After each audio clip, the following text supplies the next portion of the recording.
Let me tell you कि ये जो थीम है, इस थीम में कुछ रोल्स एंड रेस्पॉन्सिबिलिटी के ऊपर फोकस किया गया है। थीम क्या है, वन पार्ट, उसमें रोल्स पंचायत के क्या है, करना क्या है, बस उतना ही कहा गया है। लेकिन आप उसमें क्या, कहाँ, कैसे करोगे, उसके बारे में कहीं पर कोई जिक्र है नहीं किसी भी थीम में। तो मेरा आग्रह यह है कि आपको जो किताब दिया गया है, 2 बुक्स आपको मिले हैं, उसमें आप दोबारा पढ़ लीजिएगा कि ये थीम में कंटेंट क्या है। यहाँ पर जो लिखा है वो किताब में भी है। तो उसमें 3 एरियाज के ऊपर हम फोकस करें। एक है ये थीम क्या है, जैसे कि हमने आपको पहले बताया कि गवर्नेंस क्या है, 5 सत्र में मैंने बताया था। गवर्नेंस का मतलब यही होता है कि strengthening the panchayat Raj institution. उसके बाद होता है, तो हम अभी सब्जेक्ट में आ जाते हैं, फिर हम बीच में आएंगे डिस्कशन में। तो अभी गवर्नमेंट ने गवर्नेंस को स्ट्रेंथन करने के लिए 5T को शुरू किया है। 5T इसमें देखिए क्या क्या है टी सब। टीम वर्क से शुरू करिए, फिर timeline, transformation and transparency and transformation. ठीक है, ये 5T को अभी गवर्नमेंट ने ऑलमोस्ट ऑल डिपार्टमेंट में लागू करने की कोशिश कर रही है। कुछ स्टेट्स ने इसको पूरी तरह से लागू कर लिया है और कुछ स्टेट इसको लागू करने की कोशिश कर रहे हैं, जो कि गवर्नेंस को स्ट्रेंथन करने के लिए। ये 5T क्या है, नेक्स्ट एंड नेक्स्ट। ये देखिए टीम वर्क हम साथ सब मिल के काम करेंगे, that is the first Mantra. Governance को स्ट्रेंथन करने का पहला मंत्र है कि हम मिल के काम करेंगे। मिल के काम करेंगे मतलब क्या है कि एक इंस्टीट्यूशन होता है PRI गांव में, पंचायतों में, और दूसरा इंस्टीट्यूशन होता है हमारे VOs, जितने हमारे विलेज ऑर्गेनाइजेशन है, CBOs होते हैं, कम्युनिटी बेस्ड ऑर्गेनाइजेशन, SHGs, और जितने भी हमारे वॉलंटियर्स या जानकार लोग जितने हैं, सबको साथ में लेके काम करने का टाइम आ गया है। तो सबको मिला के काम करना है। ये नहीं होता है ऑटोमेटिकली, बिकॉज हमारे बहुत पॉलिटिकल राइवलरी हो जाती है, गांव में मनमुटाव बहुत ज़्यादा चलता है, SHGs के अंदर कंपटीशन हो जाता है। ये सब जो है उससे अभी दूर करने का काम है मेंटर्स का। अभी जो मेंटर की बात मैंने पहले कही थी, ये मेंटर का काम होता है कि यहाँ से शुरू करें, टीम वर्क को एस्टेब्लिश करना है हर पंचायत में, सब मिलके जितने भी इंस्टीट्यूशन है सबको एक साथ लाना है। फर्स्ट। सेकेंड होता है कि partnership and collaboration. Partnership developmental partnership कहा जाता है कि अगर कहीं पर कोई काम कर रहे हैं, जैसे कि कल हम किसी के साथ बात कर रहे थे कि डेवलपमेंटल कोऑपरेशन क्या होता है। मानो आप देखते हैं कि पंचायत में कोई काम नहीं हो पा रहा है या गांव में कोई काम हो नहीं रहा है, एक रास्ते के बारे में आपने अर्जी दे दे के थक गए, तो फिर आपने सोचा कि चलो हम खुद कुछ करते हैं। आपने फंड रेज किया, लोगों से बात करी, डोनेशन कलेक्ट किया, 1 लाख 1.5 लाख हो गया, फिर अपना पैसा खर्च करके वो काम आपने पूरा कर लिया, काम तो हो गया। लेकिन ये अच्छा है, सराहनीय है ये काम, लेकिन ये काम को अभी रास्ता दिखाना है। अगर ऐसा काम हो रहा है तो वहाँ कोलैबोरेशन सेट करिए। कोलैबोरेशन कैसा होगा, एग्जाम्पल के तहत मैं बता रहा हूँ आपको कि मानिए आपने कोई एक अच्छा काम करने के लिए स्कूल का प्लेग्राउंड को सेट करने के लिए या कहीं पर नाला टूट गया उसको रिपेयर करने के लिए आपने पैसा जुगाड़ा, पंचायत के पास पैसा नहीं था या पंचायत में कोई सुना नहीं, बोले कि हमारे बजट नहीं है, हम नहीं करेंगे इस साल, लेकिन आपने बोला चलो ठीक है हम कर देते हैं। तो अगर ऐसा पैसा का प्रावधान हो जाता है और आपको पता है कि ये काम इम्पोर्टेंट है, अर्जेंट है, तो मेरा रिक्वेस्ट ऐसा है कि आप इसे बात करिए पंचायत के साथ। पंचायत के जो GPTP बनना है उसमें ये एक्टिविटी को ऐड करिए और फंड के पास लिखिए पीपुल्स डोनेशन और कंट्रीब्यूशन। काम तो आप ही को करना है, पैसा भी आप ही को देना है, लेकिन ये पंचायत में रिफ्लेक्ट होना चाहिए। अगर पंचायत में रिफ्लेक्ट हुआ और वहाँ पर लिखा क्या है फंडिंग बाय पीपुल्स कंट्रीब्यूशन, वो अप्रूव होकर आ गया तो ऑटोमेटिकली पोर्टल में चला गया। Your work is reflected there, फिर काम आप ही करेंगे, क्योंकि रिजोल्यूशन करना है कि हम धीरे धीरे पैसा देंगे, हम करेंगे, काम मॉनिटर करेंगे, जो भी है काम तो आप ही को करना है। लेकिन if it is reflected in the panchayat portal में अगर आया तो your work will be highlighted everywhere, आपका नाम पूरे देश भर में आएगा। फिर नहीं तो बहुत सारा काम ऐसे चला जाता है, किसी को पता नहीं चलता क्योंकि पंचायत के साथ पंचायत तो क्या नहीं हम लोग ने कर दिया, 1 करोड़ उठाया हमने ब्रिज बना दिया, किसी को पता नहीं चला देश भर में कि आपने ये काम किया। अगर इसको सिर्फ जीपीडीपी में डाल देते और फिर पैसा आप ही खर्च करते, अप्रूवल वहीं पर डाल देते, तो ये पोर्टल में चला जाएगा और वहाँ से पूरे देश में पता चलेगा कि आप लोगों ने कंट्रीब्यूट करके काम किया। सो इसे कहते हैं कोलाबोरेशन। जहाँ पर मौका मिलता है वहाँ कोलाबोरेशन का रास्ता ढूंढिए और मेंटरिंग करिए कि कोई भी काम अगर आप कर रहे हो किसी भी जरिए से पैसा निकाल के ये जीपीडीपी में एंट्री करवा दो, ताकि क्या होगा कि ये आपका कोलाबोरेटिव एफर्ट पोर्टल में दिखेगा और पूरे देश भर में इसका भी चर्चा हो सकता है, प्राइज भी मिल सकता है, अवार्ड मिल सकता है। अगर अच्छा कोलाबोरेशन अगर गवर्नमेंट को लगा कि पीपुल्स पार्टिसिपेशन बहुत स्ट्रांग है, दे मे गो फॉर सम रिकॉग्निशन मिल सकता है। तो ये काम होता है टीम वर्क। Next please. फिर आता है देखिए टेक्नोलॉजी। टेक्नोलॉजी का इस्तेमाल करना बहुत ज़रूरी है। आप लोगों को कहना पड़ेगा कि डाटा कलेक्शन करना बहुत इंपॉर्टेंट है। Every work is dependent on data. तो जितना डाटा आप कलेक्ट कर पाएंगे, जितना डाटा ये लोग ऑथेंटिक डाटा, मतलब डाटा ये नहीं कि उठा के डाल दिया, डाटा ये होना चाहिए कि जो वैलिडेट होगा, जो ट्रायंगुलेट किया जाएगा, मतलब सही है माना जाएगा और एक्यूरेट होगा, ऐसा डाटा कलेक्शन किया जाएगा। नंबर 1। नंबर 2, अगर नए टेक्नोलॉजी कुछ आ रहा है किसी भी काम में, गांव में आपने प्लान किया एग्रीकल्चर बढ़ाना है, तो एग्रीकल्चर का नया टेक्नोलॉजी आ रहा है, उसको इस्तेमाल करना है। अगर कोई आपका मशीनरी लगा रहे हैं तो उसमें अगर कोई टेक्नोलॉजी का प्रावधान है, सरकार अगर कोई स्कीम के अंदर फैसिलिटीज दे रहा है, तो आप टेक्नोलॉजी को एक्सप्लोर करना पड़ेगा। कौन सा टेक्नोलॉजी मिल सकता है, हमारे गांव में ला सकते हैं। तो bringing technology to the grass root, that is the job number 2। टी नंबर 2 कि टेक्नोलॉजी को नीचे तक लाना पड़ेगा। ये नहीं कि सिर्फ हम सुनते रहेंगे लेकिन ये स्कूटर हमारे गांव में कभी आएगा नहीं, ऐसा नहीं है। कैसे आएगा टेक्नोलॉजी नीचे तक, उसका रास्ता भी निकालना पड़ेगा। फिर आता है टाइमलाइन। ये टाइमलाइन बहुत इंपॉर्टेंट होता है। आप देखिए अभी अक्टूबर 2 से शुरू हो गया है पीपीसी, पीपल्स प्लान कैंपेन शुरू हो गया, ये जनवरी 31 में खत्म हो जाएगा। तो इनका भी एक टाइम पीरियड होता है 4 महीने का। 4 महीने का टाइम पीरियड उनको रखा गया है। इसमें उन्होंने डाटा कलेक्शन करनी है, जीपीडीपी का एक्टिविटी को शेड्यूल करना है, प्लानिंग करनी है, अप्रूवल लेना है, ये बहुत सारा काम जनवरी 31 तक वो खत्म करेंगे। फिर 2 महीना मिलता है बीपीडीपी और डीपीडीपी, ये सब टाइम बाउंड हो जाता है। तो इसीलिए सर ने सवेरे आपको बताया था कि ग्राम सभा में फर्स्ट मीटिंग शुरू होता है अक्टूबर 2 की ग्राम सभा से। ग्राम सभा में पूरा डिस्कशन किया जाता है कि हमने जीपीडीपी करनी है, ये हमारी टीम, ये हमारी डाटा, ये एक्टिविटीज़, ये सब काम होगा। पूरा का पूरा एनवायरनमेंट जनरेशन या पर्यावरण निर्माण किया जाता है फर्स्ट ग्राम सभा में, बताया जाता है लोगों को हम काम शुरू कर रहे हैं। फिर धीरे धीरे काम चलता जाएगा, फिर ग्राम सभा बीच में होगा, उसमें अप्रूवल हो गए, तो पूरा का पूरा प्रोसेस शायद कल आपको दिखाया जाएगा कि जीपीडीपी का जो 10 स्टेप्स कल आपको दिखा देंगे। तो ये सब टाइम के बीच, टाइम लाइन के अंदर करना है। तो आपको एक ध्यान रखना है, पंचायतों को बताना है कि कोई काम अगर इस साल उन्होंने ले लिया लेकिन नहीं हो पाया, कंप्लीट नहीं हो पाया, कोई भी कारण बस, तो दैट प्रायोरिटी के हिसाब से तो काम को लिया जाता है। अगर इस साल ये कंप्लीट नहीं हुआ तो they can take it as a carry forward to the next plan, और उसके बाद बाकी काम ऐड करेंगे। तो everything is dependent on time. आज शायद आपको ई गवर्नेंस के टाइम में बता रहे थे कि आपको 4 बार सप्लीमेंट्री प्लान का फायदा भी, मैंने स्कोप भी गवर्नमेंट ऑफ इंडिया ने दिया है 4 टाइम्स। अगर बीच बीच में आप रिव्यू करते रहेंगे, उनको बोलेंगे हर काम का टाइम प्लान देखो, कितना टाइम आपने प्लान एक्टिविटी के लिए रखा था, 1 महीना नहीं हुआ, कंप्लीट करो। अगर कंप्लीट नहीं हो रहा है या नहीं हो पाएगा तो इमीडिएटली प्लान बदलो, न्यू एक्टिविटी का प्लान करो और उसको अपलोड करो। अगर अपलोड नहीं करोगे तो काम भी गया, पैसा भी गया, सब बेकार हो जाता है। तो टाइम को मैनेज करने के लिए you can not do that. आप फैसिलिटेटर हो, आप ट्रेनर हो, तो आपको ओरिएंट करना पड़ेगा पंचायतों को कि टाइम को थोड़ा ध्यान में रखो, जो एक्टिविटी जिस टाइम में कंप्लीट करना है करो, नहीं तो प्लान अपलोड करो, नहीं प्लान सप्लीमेंट्री प्लान तैयार करो, quick, no time is allowed. Third, next, फिर आता है ट्रांसपेरेंसी। क्या है? पारदर्शिता।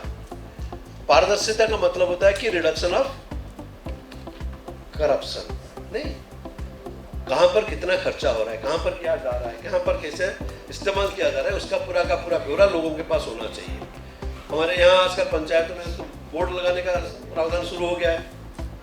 अभी बहुत सारे पंचायतों में वेबसाइट बनाने का काम भी शुरू कर दिया। तो पूरा का पूरा डाटा अपने वेबसाइट में वो डालते हैं। फिर ई ग्राम स्वराज में पूरा का पूरा पोर्टल में कंप्लीट डाटा आपको मिल सकता है। तो ट्रांसपेरेंसी के लिए कोशिश की जा रही है, लेकिन 100% अभी तक ये सक्सेस नहीं हुआ है। 40-50% तक हम पहुँचे, बाकी बहुत सारा रास्ता तय करना बाकी है। तो ट्रांसपेरेंसी को आपको एनकरेज करना होगा, लोगों को मोटिवेट करना होगा कि हम जितने पारदर्शी रूप से काम करेंगे हमारा डेवलपमेंट इतना अच्छा दिखेगा। अगर हम 5 रुपया काम करेंगे और 50 रुपये का बिल करते रहेंगे तो हमारा डेवलपमेंट कभी होगा नहीं। तो पारदर्शिता को मोटिवेट करना पड़ेगा। और खुशी की बात यह है कि अब हम देख रहे हैं पूरे कंट्री में हमारे जितने भी प्यारे जब इलेक्टेड होकर आ रहे हैं उनमें से करीब 48% है हमारे युवा शक्ति अभी PRAs में आ रहे हैं और उनके अंदर एक डायनामिज्म है, करने का जुनून है। तो इसलिए वो भी ट्रांसपेरेंसी को प्रेफर करते हैं। वो बोलते हैं कि पैसा हम बर्बाद होने नहीं देंगे, जहाँ 5 रुपये हो सकता है हम कोशिश करते हैं 3 रुपया में करेंगे, 2 रुपया बचा के दूसरे काम में डालेंगे। तो ये जो जुनून अभी हमारे यूथ के अंदर आया हुआ है, अभी हमने देख रहे हैं कि पिछले 4-5 साल में पूरे कंट्री में करीब 46-47% यूथ हमारे साथ जुड़ गए PRAs में। ये हमारे लिए खुशखबरी है कि we can see development in 10 years. अगले 10 साल में हमें डेवलपमेंट दिखेगा और जिसका टच बियरर आप लोग होंगे, क्योंकि आप लोग ही गाइड करते रहेंगे तब तक पंचायतों को, एंड पंचायत का डेवलपमेंट 10 साल के अंदर हमें दिखने को मिलेगा। Next please. फिर आता है ट्रांसफॉर्मेशन। ट्रांसफॉर्मेशन मतलब 2-3 काम आपको ध्यान में रखना है। पहला काम है government without money can not be called a government. ठीक है, सरकार पैसों के बगैर सरकार नहीं मानी जाएगी। तो पंचायत को अगर सरकार की स्टेटस लेना होगा तो उनको पैसा जुगाड़ करना पड़ेगा, OSR बढ़ाना होगा बाय एनी मीन्स। उनको सोचना पड़ेगा कहाँ से OSR बढ़े, कैसे बढ़े, रिजोल्यूशन करना पड़ेगा, टैक्स के पीछे भागना पड़ेगा, पॉलिसी बनानी पड़ेगी, गवर्नमेंट में लॉबी करना होगा। ये सब बहुत सारा काम है। OSR बढ़ाना पहला काम। दूसरा है इंक्लूसिव डेवलपमेंट। सिर्फ एक कम्युनिटी का डेवलपमेंट होगा, बाकियों को छोड़ दिया, ऐसा नहीं होगा। बच्चों के साथ, महिलाओं के साथ, बुजुर्गों के साथ, जो पिछड़े वर्ग के साथ, जो दिव्यांगजनों के साथ, सबको लेके डेवलपमेंट में लेके जाना पड़ेगा। तब जाके एक ट्रांसफॉर्म होगा, परिवर्तन। ये परिवर्तन तब होगा जब सबको हम लेके डेवलपमेंट के लिए जाएंगे। That is called inclusive development. और थर्ड में आता है कैपेसिटी बिल्डिंग। ये कैपेसिटी बिल्डिंग को आपको लीड करना पड़ेगा। As a trainer you will lead the process of capacity building. अभी कोशिश की जा रही है कि पंचायत के पास कुछ पैसे रखा जाएगा डिपार्टमेंट से, ताकि वो लोग कैपेसिटी बिल्डिंग का काम खुद कर पाए। ये मिनिस्ट्री लेवल पे कोशिश की जा रही है कि पंचायत के पास पैसा नहीं होता है ट्रेनिंग वेनिंग खर्चा करने के लिए, तो कुछ पैसे पंचायतों को, जैसे RGSA का कुछ पैसा दिया जाता है अभी स्टेट को, ऐसे कुछ पैसे निकाल के पंचायतों को दिया जाएगा ट्रेनिंग करने के लिए। अगर ये हो गया तो they will do training continually and उनका रिसोर्स पर्सन आप लोग होंगे। आप लोग उनको गाइड करेंगे कि ट्रेनिंग कैसे करना है, किनको करना है, किस सब्जेक्ट के ऊपर करना है। तो ये कैपेसिटी बिल्डिंग का काम ये निरंतर चलेगा। सस्टेनेबिलिटी का एक और मंत्र होता है कैपेसिटी बिल्डिंग। ठीक है, नेक्स्ट प्लीज। तो अभी आपको मैं बताया था 3 चीज आपको हर थीम में मिलेगा। क्या क्या मिलेगा? पहला था, मैंने बताया था आपको जितने भी 9 थीम में यहाँ जो आपको दिखाया जाएगा इसमें 3 एरियाज आपको मिलेंगे। पहला था थीम क्या है, उसके विषय, उसके सब्जेक्ट। दूसरे में मिलेगा रोल, उनका रोल क्या है, role of panchayat, point number 2। और पॉइंट नंबर 3 करना क्या है। इतना ही आपको इसमें मिलेगा। आपका रोल इसमें नहीं आएगा। ट्रेनर्स का रोल या फैसिलिटेटर का रोल, मेंटर का रोल इसमें नहीं मिलेगा। जो मैं आपको उसके बाद में बताऊंगा कि आपको करना क्या, बहुत छोटा सा काम आपको करना है जिसमें आपका रोल क्लियर हो जाएगा। तो सिर्फ आप अभी देखिए पंचायत का रोल क्या है। पहला है, पंचायत का रोल होता है कि एक्टिविटी को कंटिन्यू करेंगे, गवर्नेंस एक्टिविटी को करते रहेंगे। जो 8 पिलर मैंने दिखाया था, दैट हैज टू कंटिन्यू। ठीक है, ये हमें एवरी काम में सर्विस डिलीवरी के ऊपर फोकस करेंगे। सर्विस डिलीवरी क्या है? कोई भी सर्विस अगर हो रहा है, पंचायत जिसका जिम्मेदारी है पंचायत के ऊपर, वो डिलीवरी हो रहा है कि नहीं हो रहा है। और जो पंचायत के ऊपर नहीं भी है उसको भी पंचायत अपने दायरे में लेके करेगी। जैसे कि एजुकेशन, स्कूल चल रहे हैं तो पंचायत का कोई मतलब नहीं होता है, आंगनबाड़ी चल रहा है तो पंचायत का कोई मतलब नहीं होता है। जो जितने भी हमारे यहाँ सर्विसेज चल रहे हैं, आंगनबाड़ी हो, स्कूल हो, न्यूट्रिशन हो, वैक्सीनेशन हो, एग्रीकल्चर, एनिमल हस्बेंड्री, जितने सर्विसेज चल रहे हैं, ये total services panchayat should be aware of. Panchayat को आपको बताना है कि हमारे पंचायत में जितने टाइप के सर्विसेज हैं, ये पूरा का पूरा लिस्ट पंचायत के पास होना मांगता है, और उसके बारे में उनको खबर होना चाहिए कि सही हो रहा है, गलत हो रहा है। सर्विस डिलीवरी का प्लेटफॉर्म पंचायत के पास रहना जरूरी है। तो इसमें देखिए रोल क्या है कि पंचायत का रोल बहुत क्लियर है, 2-3 पेज में लिखा जाता है, एक्चुअली 5-6 पॉइंट में लिखा जाता है। यहाँ देख मैं पढ़ देता हूँ कि पंचायत सेक्रेटरीट को चलाना है, ई गवर्नेंस को मैनेज करना है, स्टैंडिंग कमिटीज, जितने भी समितियाँ हैं, सिर्फ आपके यहाँ स्टैंडिंग कमिटीज है कि नहीं है? कितने स्टैंडिंग कमिटीज है पंचायत में? 6 कमिटीज। 6 कमिटीज का फंक्शनिंग कैसा है? काम हो रहा है, नहीं हो रहा है? नहीं हो रहा है, क्योंकि इसके ऊपर इतना डिपार्टमेंटल सपोर्ट नहीं था।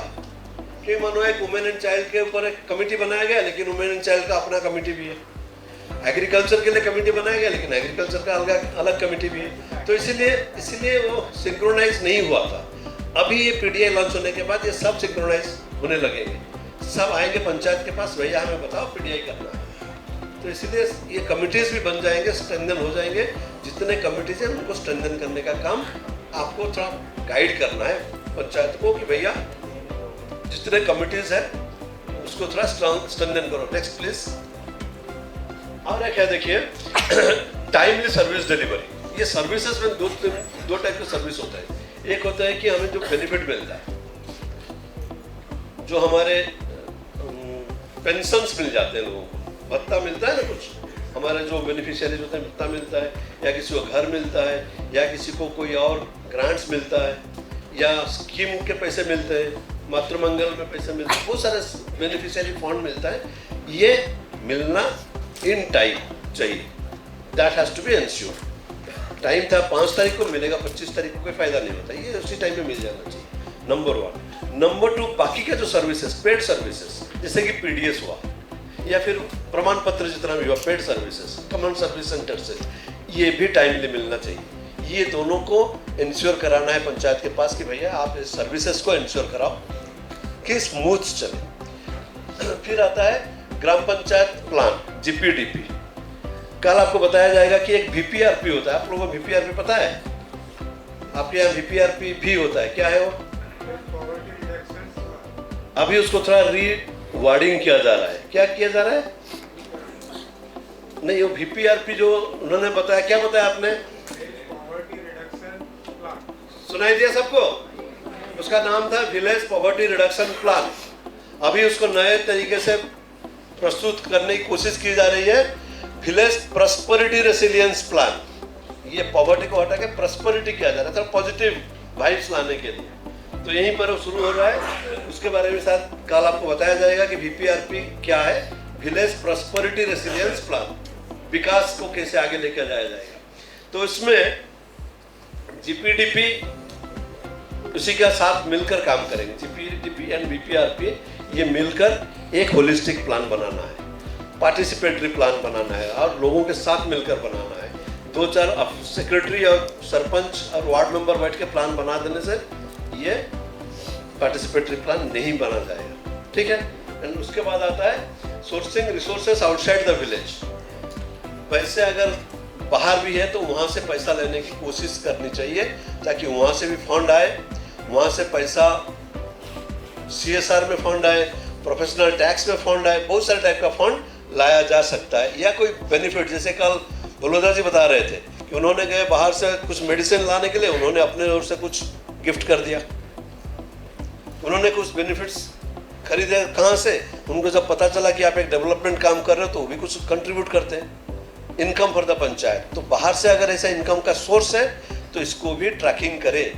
ये एक्सपीरियंसेस जो शेयर हो रहे हैं ना, ये बहुत हमारे लिए लाभदायक है। जैसे बड़ौदा जी कल बता रहे थे, उनका एक्सपीरियंस, उनको कोई पढ़ाया नहीं था, एक्सप्लोर किया, फायदा मिला, यहाँ आके शेयर किया। हम इसको आगे लेके शेयर करेंगे, दूसरे लोगों को फायदा मिलेगा। यही तो होता है, हम अपने नॉलेज को शेयर करते जाएंगे, लोगों को फायदा मिलता जाएगा। Next please. और एक है, देखिए रिसोर्सेस कहाँ रिसोर्सेस गवर्नेंस के लिए मिलेगा। ये रिसोर्सेस ऑल स्कीम्स का पैसा है, राष्ट्रीय ग्राम स्वराज अभियान का पैसा है, आरजीएसए। आरजीएसए का नाम सुना है आप लोगों ने? आरजीएसए का नाम सुना है? मैंने थोड़ा सा शुरू किया था शायद काल भी। आरजीएसए जब 14th फाइनेंस कमीशन का पैसा ग्रांट मिला, सरकार ने राजी हुआ, 14th फाइनेंस कमीशन में कुछ पैसा मिला, तो वो पैसा बहुत हेवी अमाउंट का था। विदाउट कॉट गवर्नमेंट ने अप्रूव कर दिया था 2,02,000 करोड़। 5 साल का पैसा मिलता है फाइनेंस कमीशन में, अप्रूव होता है 5 साल के लिए। तो जो 14th फाइनेंस कमीशन का पैसा था, जो कि 14 से 19 तक का था, वो पैसा था 2 लाख करोड़, यानी कि सालाना करीब 40,000 करोड़ पंचायतों को दी जाने वाली थी, 2.5 लाख पंचायतों को। लेकिन उसको मॉनिटर करने का पैसा ब्लॉक या डिस्ट्रिक्ट को नहीं दी गई, इवन स्टेट को भी नहीं दी गई, कोई प्रावधान नहीं था। 100% पर पंचायत। अभी जैसे हो गया कि 70, 15, 5, 10 ऐसा कर दिया 15th फाइनेंस कमीशन में, 14th में ऐसा नहीं था, 100 पर पंचायत। अभी हो गया 17, 15, 10, 5 ऐसा करके अलग अलग पार्टीशन कर दिया, सबको कुछ कुछ हिस्सा मिलेगा, वहाँ नहीं मिला। तब जब परेशानी बढ़ी कि पंचायतों को कैसे मॉनिटर किया जाए, कैसे ओरिएंट किया जाए, कहाँ से उनको खर्च मेंटेन करेंगे, स्टेट वाले कौन से फंड से लेंगे, किसी के पास फंड नहीं था। तो तब एक स्कीम बनाया गया, गवर्नमेंट ऑफ इंडिया कन्विंस हुआ कि एक स्कीम बनाया गया।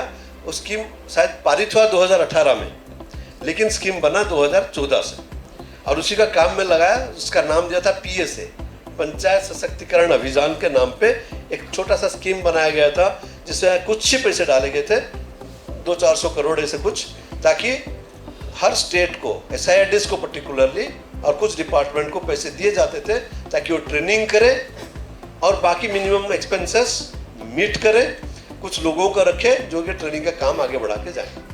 धीरे धीरे 2018 तक गवर्नमेंट ऑफ इंडिया राजी हो गया और उसको अप्रूव कर दिया, आरजीएसए का नाम दिया, राष्ट्रीय ग्राम स्वराज अभियान। उसमें भी प्रावधान को 26 तक अप्रूव हुआ है। उसमें प्रावधान है कि DPRC, BPRC नाम सुने आप लोगों ने? You will be required to be associated to DPRC and BPRC आगे चल के। District panchayat resource centre and block panchayat resource centre, एक स्टेट पंचायत रिसोर्स सेंटर भी है। ये पंचायत रिसोर्स सेंटर में 2-3 फैकल्टीज रखे गए हैं, कंट्रेक्चुअल फैकल्टीज BPRC में है, DPRC में है, SPRC में भी है। ये फैकल्टीज का काम होता है ट्रेनिंग करना। They are training managers, they are not trainers particularly, but आप लोगों को उनके साथ मिलकर काम करना होगा, उनके साथ जुड़ के ट्रेनिंग मैनेजमेंट करना होगा DPRC और BPRC के साथ। उनका पैसा आरजीएसए से मिलेगा, उनका सैलरी, उनका एक्सपेंडिचर, वहाँ कुछ ट्रेनिंग का कॉस्ट आरजीएसए विल बियर, बाकी आपका खर्चा दूसरे फंड से जाएगा, बाकी ट्रेनिंग का कॉस्ट। तो इसीलिए ये जो ट्रेनिंग में जो राष्ट्रीय ग्राम स्वराज अभियान से पैसा मिलता है ट्रेनिंग को करने के लिए, 15th finance commission, state finance commission, Antyodaya NRLM, Deendayal Antyodaya योजना NRLM, MGNREGS, फिर ग्रामीण कौशल, पॉवर्टी एराडिकेशन, ऐसे बहुत सारे स्कीम का पैसा पंचायत ले सकता है। कुछ फंड, कुछ ग्रांट उसमें से पंचायत को मिल सकता है, लेकिन इसका पूरा का पूरा सिस्टम अभी हम यहाँ पर डिस्कस नहीं कर पाएंगे।